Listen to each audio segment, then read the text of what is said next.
In this video, I'm going to show you how to make a translation tessellation based on a square, like in the Escher. And I've already put in some segments, so you can do this with segments, or I'll show you later you can do it using the drawing tool. But basically, the top, in order for it to tessellate correctly, the changes to the top have to be the same as the changes to the bottom. So what we need to do is move this top part down here, and then we can erase the square part afterwards. So I'm going to go ahead and click on these and make that, mark that as the vector, and then I'm going to highlight the top part and translate that down. Okay, now I have to do the same thing with the right, the right and the left. So this is going to be my vector. And I'm going to move this whole area, this whole thing, over to the left. So I'm going to translate that over, and that'll be over to the left. And this kind of looks a little bit like a fish. I'm going to go ahead and hide these. So let's go ahead and hide the segments. And let's go ahead and, even though those dots look kind of fun, I can decide. I think I'm going to get rid of the dots. So make it, okay. Now what we can do is we can add some things to this. Now if I want to give this some color, I can highlight, and it's kind of tedious to highlight all the points in order. And make sure you don't mess up, because then you have to start over. Okay, so I've gone all the way around, then I can construct polygon interior. Okay, so here's this sort of fish idea.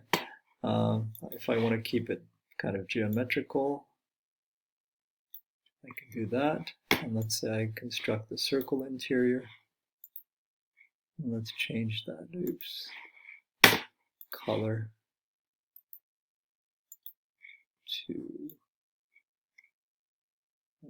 let's see, you can go to, if you don't like the colors that are there, you can change it to this. Let's say I want to change that to a sort of pinkish.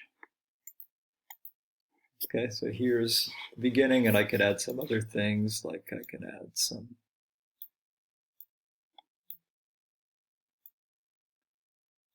so I'm going to do that.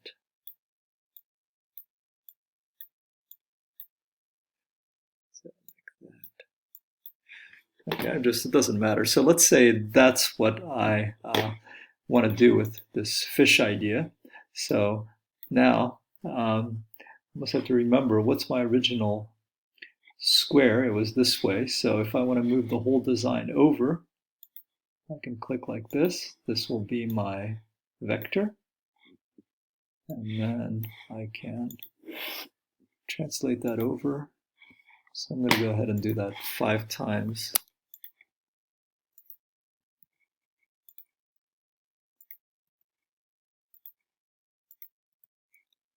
One more time. And then I need to translate it down. So again, this is my original square. Make that the vector. And come down. Oops, that was not the vector. Okay, let's see. 1, 2.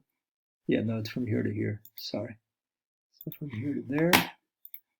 So change my vector to that. Translate that down.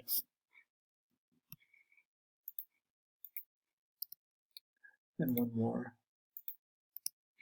Okay. Now what you can do is you can do things like, let's say you want every other one to be a different color.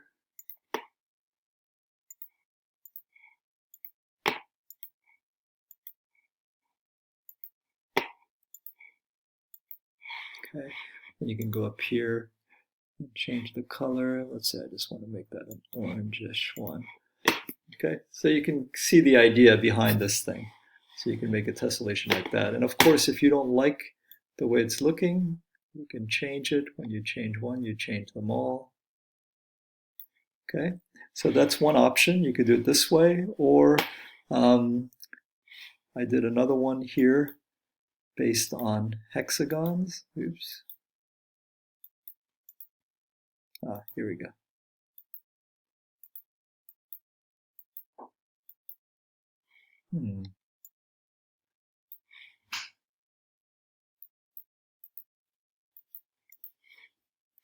Hard time with that. Sorry, guys. Let's see if I can move it up here and see it.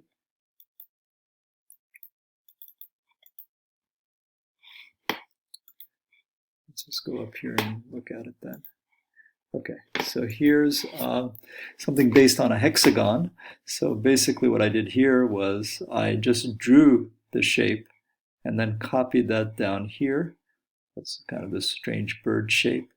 I did this opening part, like this part of the bird, and copied that, translated that this direction.